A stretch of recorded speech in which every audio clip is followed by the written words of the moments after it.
Hey there! Today we're diving into an interesting problem that can arise when dealing with external hard drives. The issue at hand is that Windows 11 is causing a bit of a headache by mounting a 6TB external HDD with an existing valid GPT created in Linux as MBR. Both Windows Disk Management and Disk Genius are showing the drive as MBR, which is not ideal for accessing the NTFS partitions we need. Let's see how we can tackle this snag and get those partitions up and running smoothly.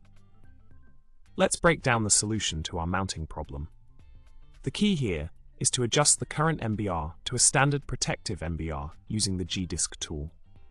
By generating a new protective MBR, we ensure that the outdated MBR with conflicting info is replaced with a structure that prioritizes the valid GPT partitions. This step is crucial to paving the way for Windows 11 to recognize and make use of the existing GPT created in Linux. After following the outlined steps with gdisk, the end result should showcase a single partition that covers as much of the disk as possible, aligning with the protective MBR standard.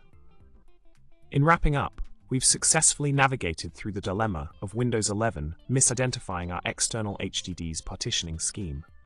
By realigning the MBR to a protective layout, we've set the stage for a seamless integration of the existing GPT partitions.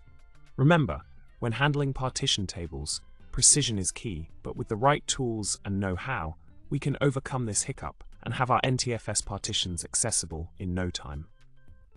Thanks for tuning in, and until next time, remember to like, subscribe, and drop a comment below.